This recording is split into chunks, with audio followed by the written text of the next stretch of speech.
Welcome, everyone. Hey, this is a podcast that explores various aspects of addiction, potentially focusing on personal stories of recovery, scientific perspectives, societal impacts, or related topics. This podcast often features discussions with experts, individuals in recovery, therapists, and advocates to offer insights and support to those affected by addiction or seeking more information about it. Welcome to another episode of The Other Side of Addiction. I am your host, Al Richards, and we have part two with Jeanne Larson, and it is part two of the need to be understood. Now, if you guys saw the first show, actually, which was just a couple weeks ago, before we started having some technical difficulties, we was talking about the iceberg and how a lot of us just see the top part of the iceberg that's above the water and not really what's underneath. And before we go there, I forget, I'm getting way ahead. I just want to say, Jeanne, thank you again for taking time out of your day to be on the show. Well, thank you. It's my privilege to come. Thank you for giving me this opportunity. Oh, absolutely. I enjoyed the first show so much. So really, this is an absolute pleasure to have a part two with you, just like it only in about a week and a half later. So thank you so Yeah, much. it's awesome. Thank you. You bet. So yeah, that's kind of like where we was at before we had the technical difficulties, and we was talking about as coaches and people that work with other individuals that our job is to really is to get underneath the water, to get find out what's in that iceberg below the surface. However, we talked about really that's what we need to do with ourselves also, is we really Yeah. need to look below the surface and see what's there, because my version of it is when we're holding this stuff under the surface and we're not allowing it to come up, that's where we start having life issues as well. We can have health issues, we can have mental issues, we can go into addiction. We may not be the spouse or the parent that we need, or to be the friend that we need, because all this stuff is just weighing us down. Is that kind of what you find as well? Yes, exactly. And the reason that's so powerful that I learned this and it really changed me profoundly in every area of my life is we all, I don't know if it's cultural, we didn't know any better, but it doesn't matter whether we're religious, married, not liberal, conservative, whatever it is, we all have a tendency to look at ourselves through the eyes of others. We need to be validated. We need to feel, and some people do this more than others, but we still fall back into why is my spouse acting this way? Or why did my kids go down this path? I must be a really bad mom that they're having all these problems. And really, there's pieces and maps that we unintentionally give to them, like we talked about in the beginning of the other one, but it really has nothing. We need to be able to see ourselves through our own maps, whatever's under the iceberg, whatever developed those foundational maps that we're seeing the world through that lens. And when we can decipher that, all that stuff just goes away. We don't need other people to give us stuff. Now, we all want to be in love. We all want to have happy families and relationships and be successful in our life. And that means different things to different people, what success is. But if we can't see ourselves for who we truly are and validate that and love ourselves and see how strong we are because of the things we have come through, someone can pour that into us forever and ever and ever, and it'll never fill the hole up. We'll constantly be needy for more. And we become somebody, if we're super, super needy and stressed all the time and need to connect through crying or complaining or gossiping or whatever, because we're hurt, we become someone that people separate themselves from. If we're that other person, we become like a magnet and people are drawn to us. We get all those things that we couldn't get the other way. And so it's really powerful when we look at ourselves, but we also can love those that maybe are hard and difficult, or they've hurt us because of their behavior. Seeing what's under the iceberg, you made the comment of, and I thought I had written it down, but maybe I won't say this the right way. You can correct me if you remember. something about the fact when we can see under there and understand what somebody's been through, we have a greater compassion or ability to see maybe why they are where they are. And we step back and we're not as hurt by their behavior. Doesn't mean we agree with it or that it's okay, but we have the ability to step back and just, that's their stuff. This is mine that I'm working on. And we don't get reactive, when it's all about their behavior is about me, we get reactive and we collide and we have problems and we can't step back. And so two things happen when we can really look at ourselves and allow other people, they're different underneath the water that we're trying to understand. We'll never really fully understand it, but we can get bits and pieces where we're not reactive and not hurt by them. So the first thing that happens is we get to have more influence on that person because they don't feel from us, like say it's a mom dealing with a son with addiction or something. They don't feel all the hurt and anger of us being, gosh, I must have been a horrible mom because you threw all this stuff away that I tried to teach you and you're over here and your life's gone down this path. We're able to stand back and that's a big thing for me to say that you can do, but you can do it. Sometimes we fall in and out of it depending on how much is piling on us during the week. But to stand back, our children or our spouse or the clients we work, they open up to us because they don't feel that judgment or expectation that they're not living a certain way. And we become an area that's safe for them to really be vulnerable and open up and share with us. Sometimes we don't want to share what we're going through, even if we're the person trying to help the person with substance abuse or whatever it is, they're addicted. That's not something we share with everybody. I don't know if you've had that scenario where you try and talk to somebody because you're in a place where you need some perspective or a break or some understanding or to feel like you're doing okay with what you're doing, and maybe the person reacts really bad. They can't handle what you're telling them, or they shut down and, okay, I gotta go. I'll see you later. And then that nosedives us even more. So there's places for us to talk about things and communities that are helpful. Like, I love that you're doing this because it helps people have perspective and to see the options and to see the hope and to see the success story. The other thing that is really powerful with this, there's a lot of things that happen with it, but forgiveness changes completely. And we're not carrying around this bitter pill and this weight of, if this person could just come to me and apologize, then I could forgive them. And with the maps we talked about, most of the time people don't realize they need to do that because they weren't trying to hurt us. And they don't understand that it did hurt us. But if we have the pieces that we're missing, or some of them, to understand the journey they've been on and why they're stuck where they are, sometimes it just goes away and we don't carry that bitterness around, and we're not in a place of, I'm so angry at them because they did this. We can just step back and allow them their journey, their agency, because if we made it stop right now because it's hurting us, what are we taking away from them? You and I just had a quick little brief talk about our week and talked about how things go crazy when we're on the right path. Well, what if we took all that stuff away and their life was perfect? Would we really be blessing them or would we be cursing them? Good So point. we get to stand in that place where we can allow it instead of being hurt by it because it's not the way we envisioned it, or it, so yeah.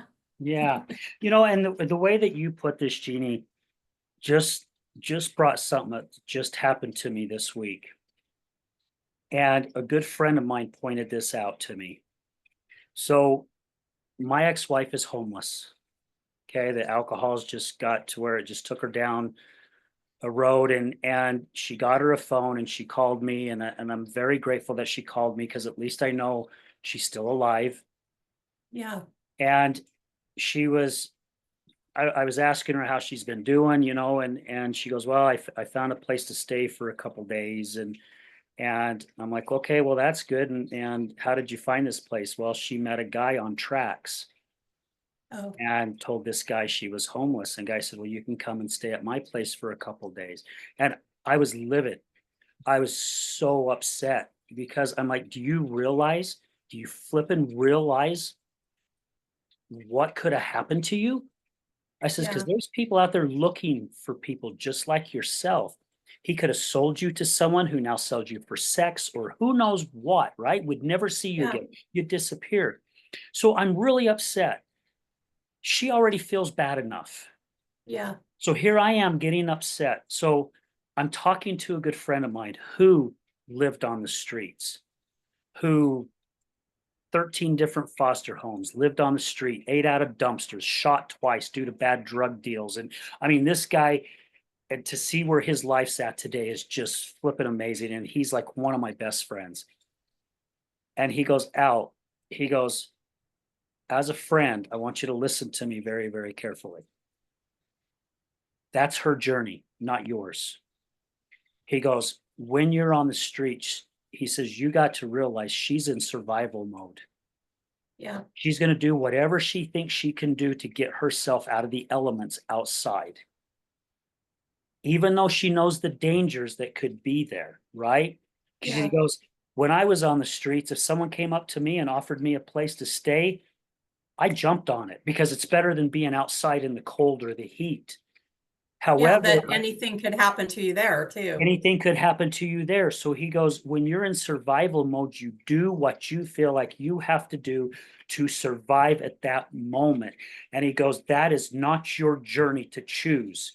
Yeah, And it really opened my eyes. And basically, if I understood you right, you just said that same thing. yes, You know, we have to allow others to take their journey and not take things so personal, yeah, even though it hurts us and we care for the people, right? Because I didn't want to see, she may be my ex, but I still care about her, right? She's not yeah, no piece of garbage at all, period.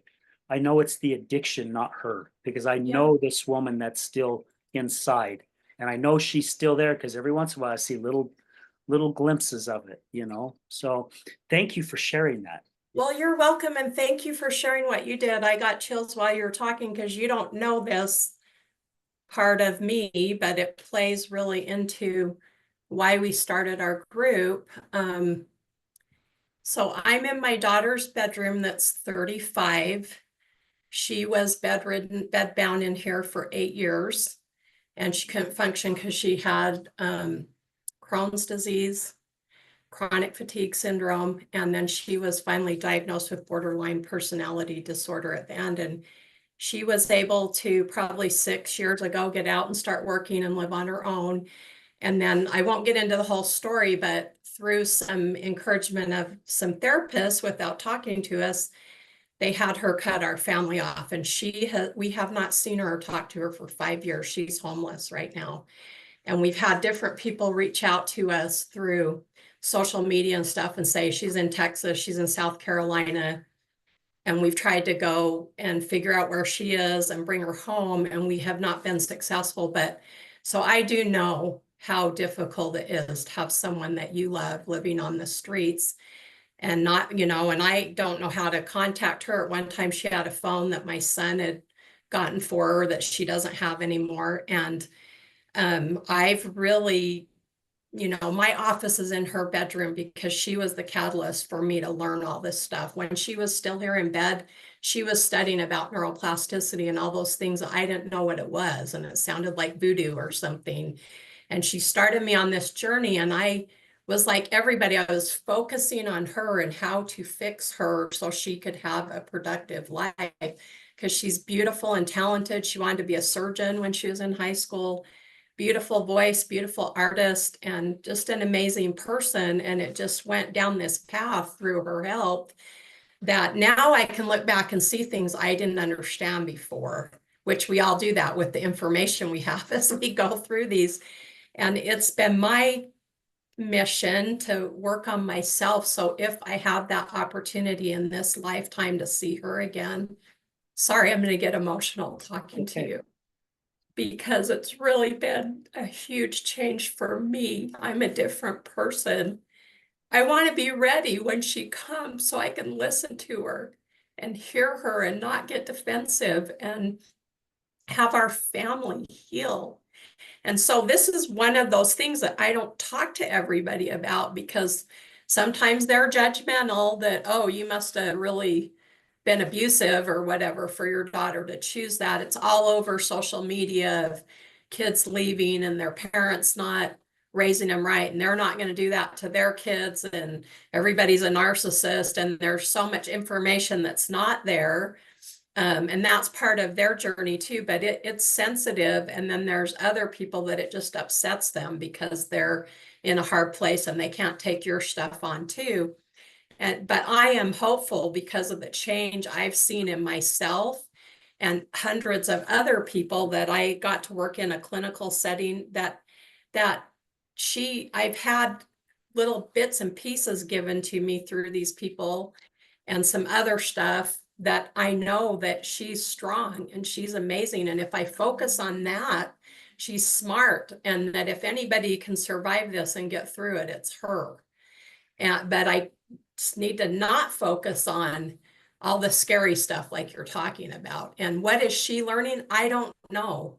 But I've had dreams about her that I feel like I don't usually share this with people, especially on a level like this, where I get to see a glimpse of what's possible in the future and also what's happening with her. And I just feel like that's helping me to just hold on to a piece of something so that I can not fall into a spiral and get stuck. And then I have 4 other kids and I have grandkids and my husband and our extended family and our friends and neighborhood.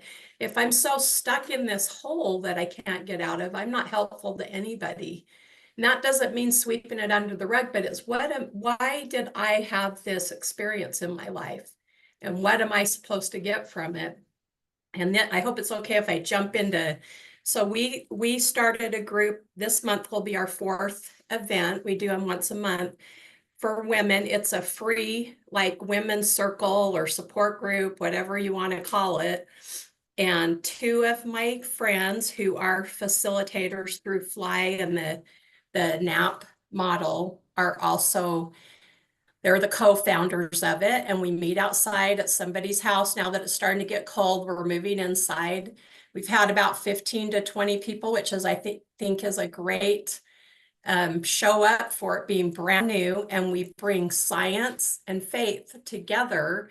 It's a place for women to be in a group of their peers. We have widowers, we have people with health issues, mental health, dealing with spouses or children that have addictive behaviors, those who've had substance abuse. I mean, it's just really broad.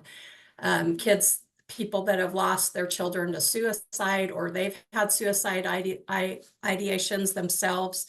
So, and it's from like, we've had as young as like 35 to 70 show up in this group. And it's really fun because we get together, we have about 30 minutes, everybody brings something that they want to share. We eat, we visit for a minute, and then we have a speaker that introduces their topic. Our speaker this month is Krista Cooper. She's one of the facilitators. She's flying in from Virginia, and her topic is vulnerability, the power that changes everything. And so she'll talk about that. We do a solidifying activity around whatever it is we're talking about to help the neurons as we're moving and taking action to solidify what we're talking about. There's a big faith element in it because really we can have all the tools we want. I hope this doesn't offend any of your listeners, but if we don't have a belief in something other than ourselves, and yours can be different than mine, we can just go, why? This is so messed up. Why are we here? If we can grab onto that and know that whatever's happening to us will work together for our good and bring us to the place we were created to be, we can stay out of a lot of holes and funky things and obstacles that are in our way. And we can see the obstacle as a gift and the way to get there instead of being stuck in the big hole that we're in. So we have a lot of, we have 4 different guest speakers that are coming over the next several months into March. Her name is Anna Wilden. She's done a TEDx talk in Orem last year. And her thing that she will be teaching us is the formula for misery versus the formula for happiness. And she has had a big past with an eating disorder and anorexia, I believe. It might have been bulimia and extreme anxiety. And she's one of those kids that went on a mission, and this manifested there. And so this happens a lot when the kids get out in the mission field, and some of them can navigate it there, and then it pops off. They're doing better things to help notice it and support before, during, and after. But some of our kids come home and they just spiral because they came home early instead, and so, but instead of seeing it as a gift, okay, I got to take care of me, I got to take care of my mental health, I'm going to grab onto this and go and have all the things that I'm supposed to have and not have this get in my way. So she'll be our speaker in November. We're going to have Jen St. Clair. She's the wife of Jared Sinclair. I don't know if you've ever heard of him. He does the Vitality radio podcast. There's over 500 that he's done. They own a supplement store in Bountiful, and they travel all over going to conventions and different things, helping people who've had their heart injured by COVID. But she was an opiate addict. She's been clean for 12 years and she suffered with bipolar. So she'll come tell her story. And then a couple others. I don't need to get into all of them because people can check on the website, but we're trying to find people that have vastly different experiences and backgrounds to come and share. And one of the things that happens when we're in a group like this that are dealing with big things, because most of us, if we're not dealing with it now, we will, or we have. And sometimes we don't feel comfortable sharing because it maybe might make someone upset, or it will make us feel bad for sharing, like we shouldn't have done that, like there's something wrong with us. But so it's just a place to gather, to be women, to laugh, to have fun, and learn about our amazing brain and how inspiring people are when they share their story. They might be really stuck and not realize how inspiring they are, that they've navigated the stuff they have and that they're still here trying every day to put their foot in front of one foot in front of the other, Yeah. So I love that you guys are doing this, really, because I have a lot of lady friends, and a couple of my lady friends have lost children. And one was due to her fault, which she lost two of her daughters because of an accident because she fell asleep behind the wheel. It caused the rollover and she lost two daughters. I couldn't imagine how bad that would eat me up inside, right? yeah. And it took her a long time to realize that instead of the grieving, it's time that she celebrated their life and went out and helped others. So what you said about obstacles are sometimes these turn into some of our greatest gifts. And it's because she's taken this loss, she's taking this grief, this hardship and this pain that she's had to deal with so long, to now use that as a strength to help other individuals. And I'm a firm, huge, I need to come up with a different word because I don't like using the word believer, because or the belief. The belief, well, because in the word belief, there's the word lie, because we all have different beliefs, right? And it's is true. our belief really better than the other person's belief? I don't know. No. Anyway, so it's so good to see people, individuals, whether it's all men, all women, or a mixture, to come together and share these stories and use these voices. And we talked about it this morning on the show that I did this morning with an individual, and he has Disruptors Media. He started Disruptors Media, and Disruptors Media is being built off of exactly what you're talking about with this woman's group. It's to bring people together to make a change in our community because there's so many people suffering. And when you can be in a group with like-minded individuals who understand and who have gone through different things, our voices reach so many more people. And our voices they're spread so much further because we don't have to worry about the shame. We don't have to worry about the judgment because all that stuff has to go away. I said on the show today, it's none of my business what somebody else thinks. None of my business because it's whatever they're dealing with, they're dealing with. They're just using me as what word, like the woundology, blame can't to justify. They're using Yeah. me to justify their actions or their beliefs or whatever it may be. Yeah. So thank you. I mean, seriously, thank you for putting something like this together because I already know, like my friend Jessica, I'd love to connect you guys because I think this is right up her flippin' alley. I Yeah. know it's right up And we've her. been communicating with each other, so we'll get Oh, good, together good. when it works for both of us. But I just want to say the reason why Krista and Mary Sue and I wanted to do this is because we all three of them profoundly shifted. And for me, my story is a little bit different than theirs. I worked in the clinic with Lamont, the founder of this program that we're all certified under. And so he just started working with me in the beginning of phases of him tweaking things with his program and basically gave it to me. And there was no way I could have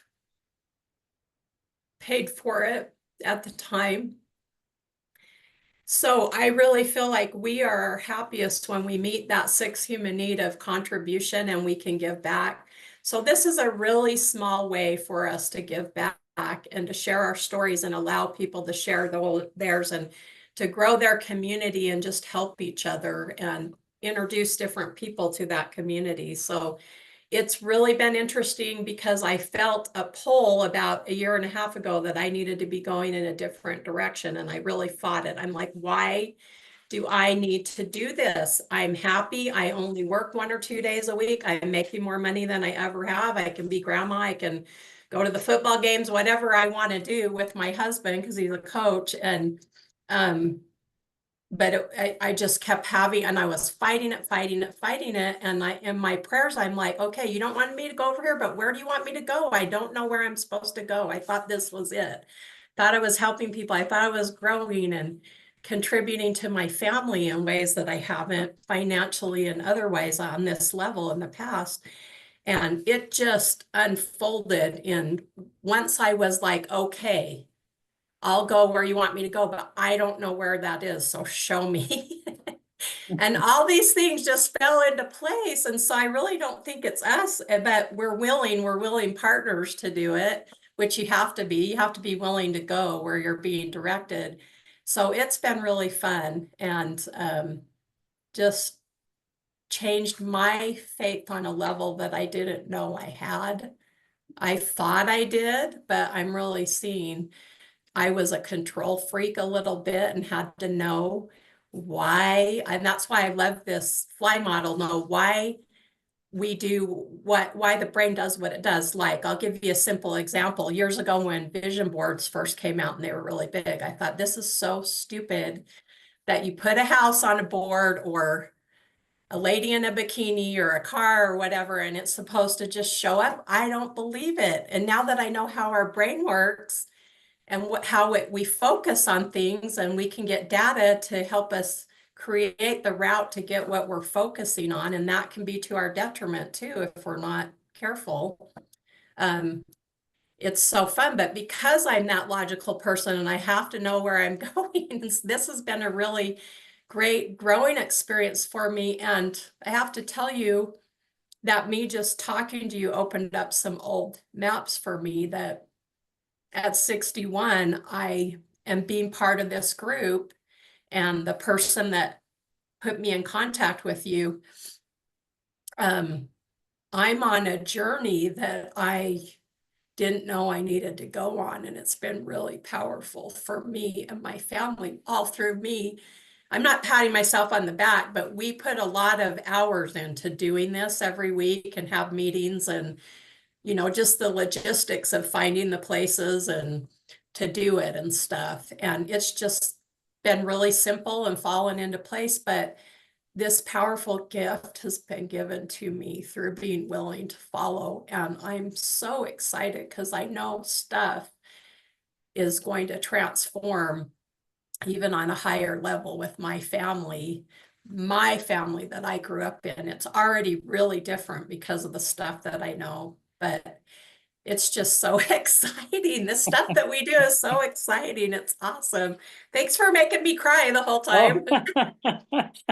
well, I don't know. Okay, I'll take the credit for it. No. Yeah, I'm just and a tender, and they're good tears. They're not bad. yes, I hope you feel that from me because some people don't. They think I'm upset when I do it because they don't, no, that's their no. map around tears. Not So, not at all, because I get teary-eyed as well when I talk about different things. And it's kind of crazy because the first time I did my first public speaking event, I lost it. And after the event, I had people coming up to me, and I was apologizing. I was like, gosh, I apologize, for crying. And every single person said, no, you had us crying too, because we felt your love, we felt your soul. And that's exactly what I just felt coming from you. I felt your love, I felt your soul, I felt your passion, because we haven't gotten to where we're at, Jeannie, because we drew out a magic number or yeah, whatever it may be, right? Um, I go back and I connect my dots backwards to see where everything is at this point. And you have to go backwards before you can go forward to realize it. Everything that I have gone through in the past 15 years was molding me to exactly where I'm supposed to be right this moment. And I'm being still molded to where I'm supposed to be 6 months down the road, or a month from now, or a year from now. And, I did this talk at the Wellness Alliance. I don't know if I mentioned this in part one a couple months ago. And I let the audience know that, I didn't choose this path that I'm on. God chose it for me. And once you open up and you say, okay, I'm tired of steering my car in the ditch and pushing it yeah, off just to it's steer it in the true. ditch again. I'm just gonna let you take over, all right? And I'm just gonna kick back, and like some cars now, you can press a button and it'll steer for you. It's like I press the God button in my car and off I go.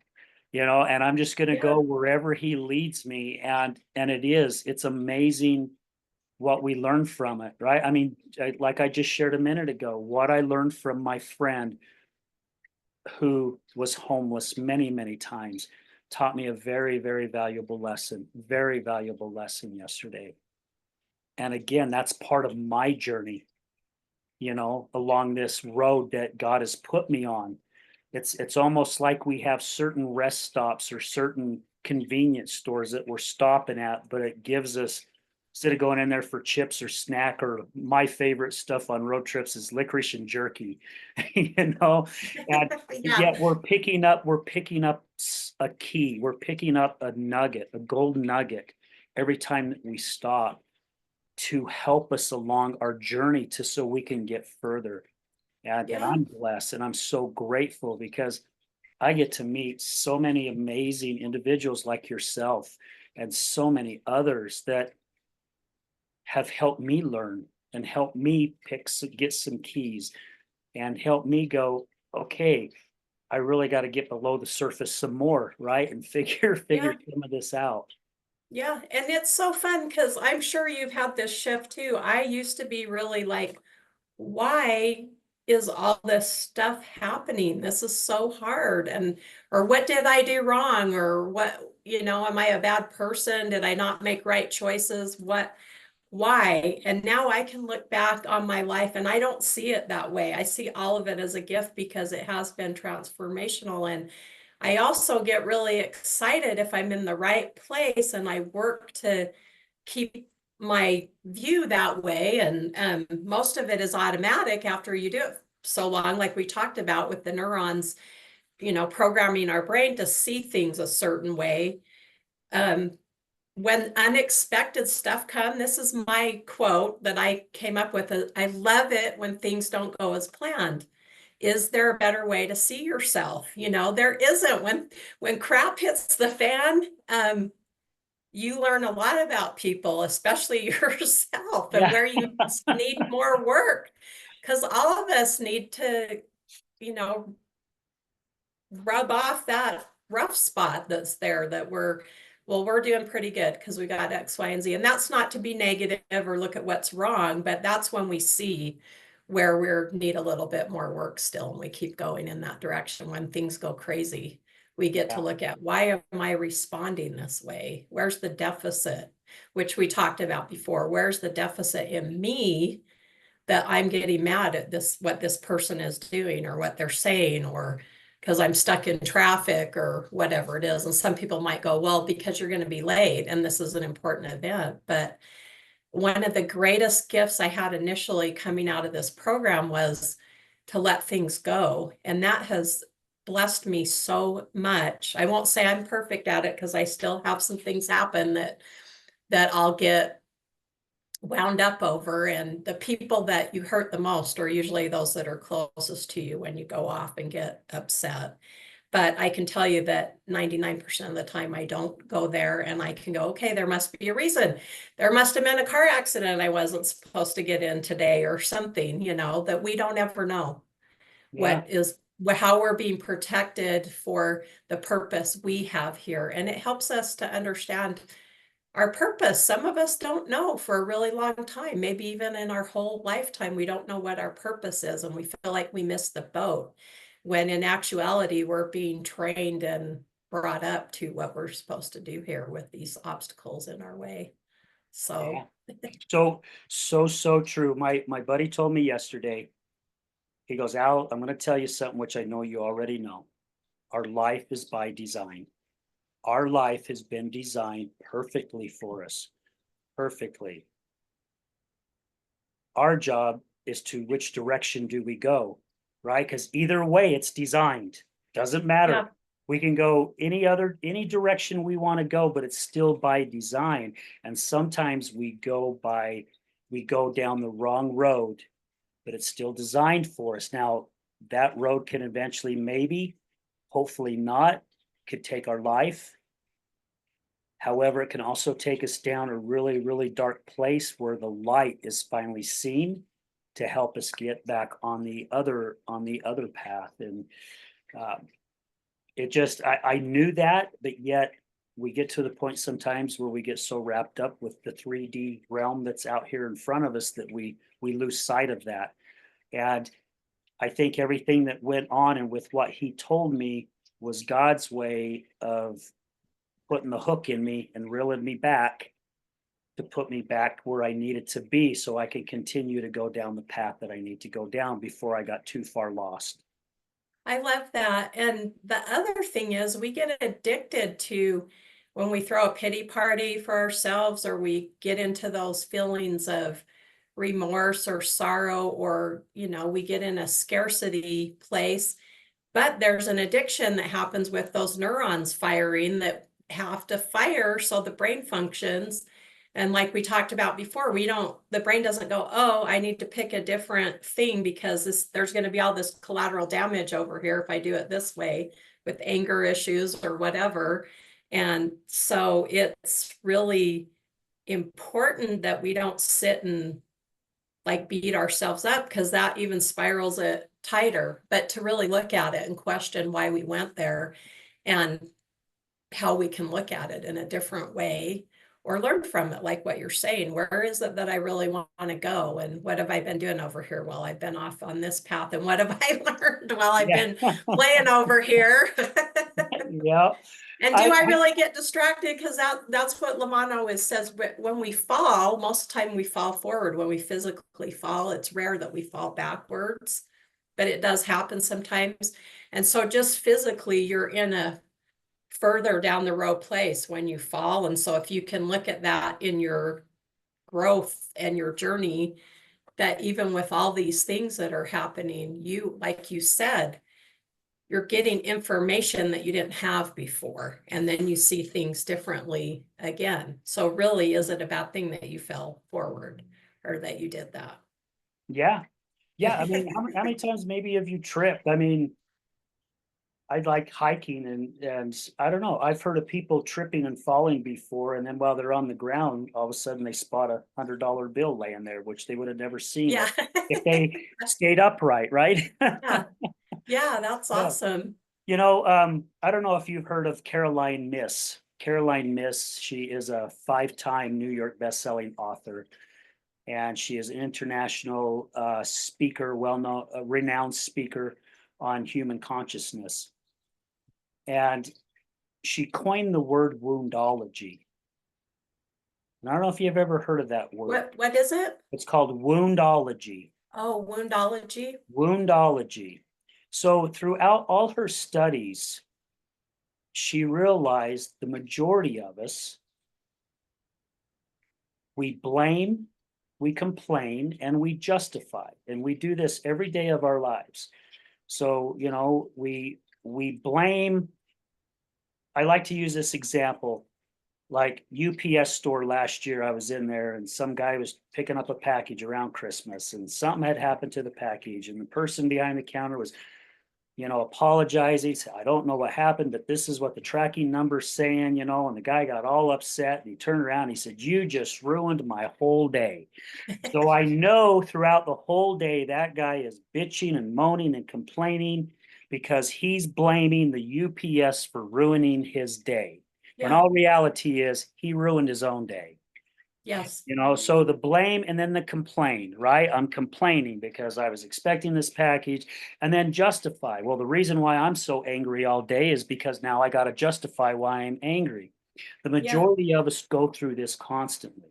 And as a matter Yes. of fact, I'm going to be talking a little bit about woundology in my talk on October 5th at the Healing Utah Success Summit, because I really do believe woundology and the Cartman Triangle, the two gears mesh very, very well. Because in the Cartman's Triangle, you got the victim, the rescuer, and the persecutor, which Yeah. all fall under the blame, complain, and the justify. Yeah. So we live our lives in this woundology. And when you can really start paying attention, like you've said a few times, you start paying attention to things in your thoughts, you can change your life in so many different ways instead of staying stuck there and justifying your own actions. And I heard a friend talk about 3 weeks ago, and he brought up two words that's very powerful for him in his life, and that's integrity and accountability. And as I was doing my talk and writing things down and changing it, and writing things down and changing it, that really popped into my head. That really, if I took accountability for my life on a daily basis, I can keep myself from the blame, complain, and justify, from the victim to the rescuer, from the persecutor. I can keep myself away from all six of those Yeah. as long as I take accountability, which in turn builds my integrity. So, Well, and you impact people on a totally different level when you're doing that. Your yeah, influence really spreads out like the ripple in the water. So, yeah, yeah. It's pretty cool as we learn this, right? In this path that, I mean, what you and I have to learn and what we've learned so far really is a spit in the bucket, because it there's is. still so much more. We will probably, however God keeps us here on this earth, which is still hopefully 40 years still, or if not more, there's still more learning for us to go forward at, right? And really it will still be a spit in the bucket. Well, and think how boring our life would be if we were done here and what growth we wouldn't have. And so it becomes really exciting. And for me, I had a learning disability where I flipped numbers. And I told you before, I was really shy and introverted. I used the word extroverted. I needed to say introverted, but I could not ask people when I didn't understand something. I just pretended like I knew what they were talking about. And so I didn't do well in school. I had a lot of challenges, and it was actually my husband that figured out that I flipped numbers when we've been married about a year and a half. And so that caused me great challenges with just dialing a phone number, simple addition. I couldn't balance a checkbook. I didn't know I did it.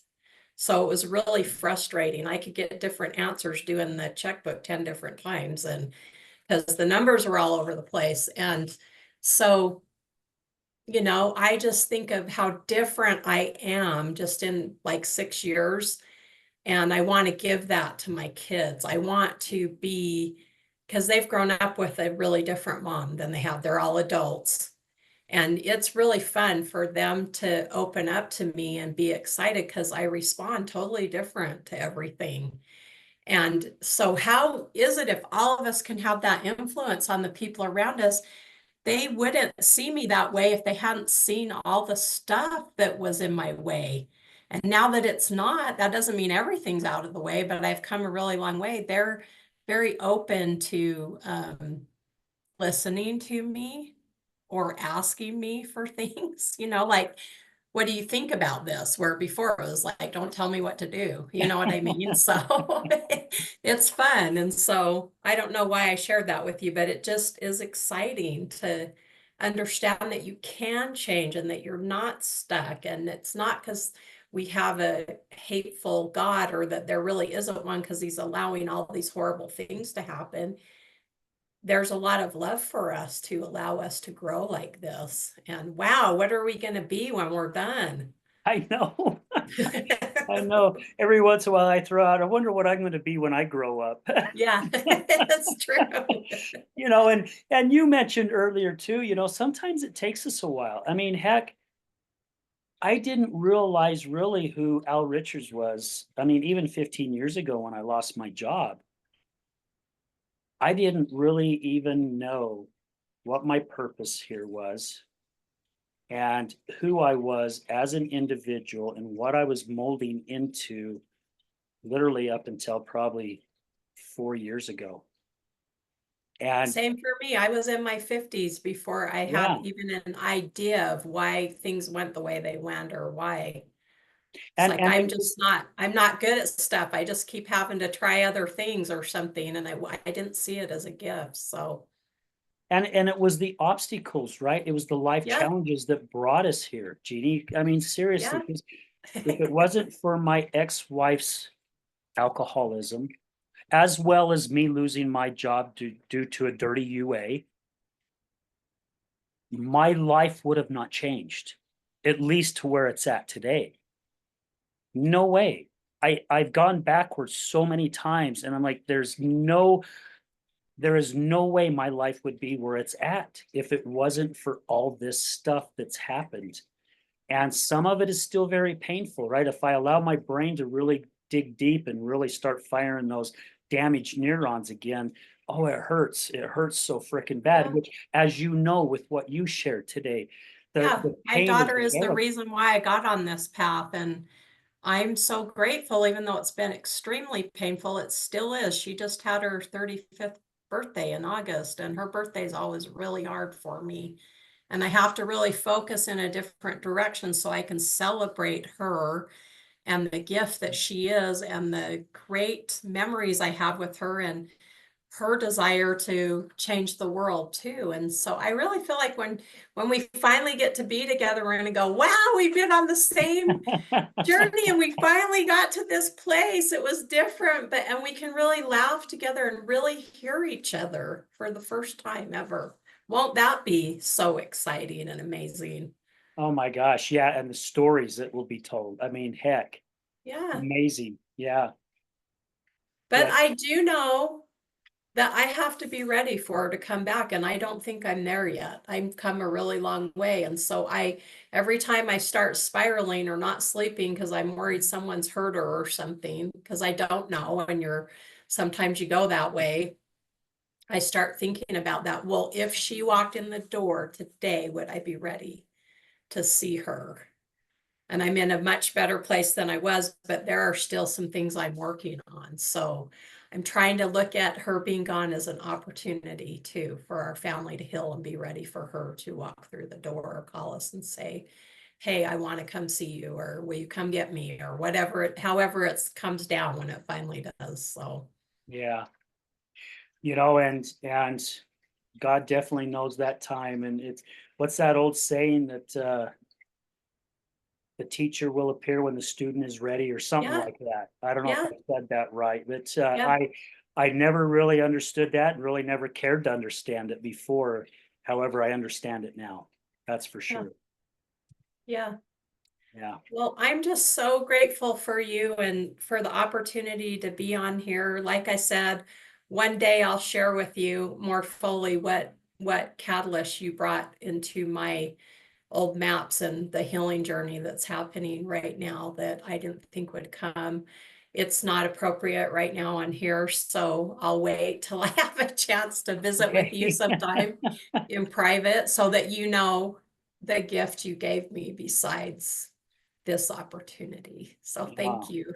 Thank you, Jeannie. Yeah, I appreciate it so much. And again, I appreciate you taking time out of your day again for the second time to come on here and be vulnerable and open up and share, and to also let people know about this group that you're doing. I think is phenomenal. And I believe I did share it on my social media. And if you need me to share it again, I get so busy, just like you do. Just send me something and just say, hey, would you be willing to share this again? And I'll be more than happy to get it Okay, out there great. for you. Because as long as we are all working together, we're just going to continue to grow this ball of yarn to where we're going to just start impacting so many more people, which we already are. It's just going to go grow a little quicker, I think. And just think where all of us are going to go together. It's so I exciting. know. It's really exciting. Yeah, Yeah, the journey is definitely something else. That's for sure. And yeah, just a lot of amazing things that's happened. So thank you so much. you're welcome. And I look forward to coming to your event in October. I've been planning on it. So I'm really excited to go and be in that atmosphere and with all the people and listen to you and the other speakers. And I'm really excited about it. Thank you. And yeah, it would be awesome to have you. That's for sure. It's hard to believe, but here we are, what, 2.5 weeks away now from this event. And Wow. we've made some really quick changes. We've added a couple more speakers, and anyway, we've got a lot of people that's pushing it out there on social media, and it's getting exciting, man. The butterflies are already starting to happen. But that's okay. I played softball for years, and I always got butterflies before every single game, and they'll go away once the event starts. I know that. Yeah. Yeah, well, lots of prayers and good vibes your way for it will all come together. No matter what happens, it'll get done. So, Yeah. Definitely will. We've got some amazing people. So again, thank you so much for your time, for what you have shared, and anything we can do on this end, please let me know. okay, thank you. All right. Well, guys, thank you again for supporting us. I mean, gosh, it's hard to believe this show is actually the 302nd episode. So we went over 300 last Friday, or hit 300 last Friday. I'm still shocked. I mean, when I hit 100, I thought that was a great milestone, and I'm like, well, this will be short-lived, and now here we are, 200 more than that. So it's all because of you guys. Thank you so much, and remember this: addiction is giving up everything for one thing, and recovery is giving up one thing for everything. We're out.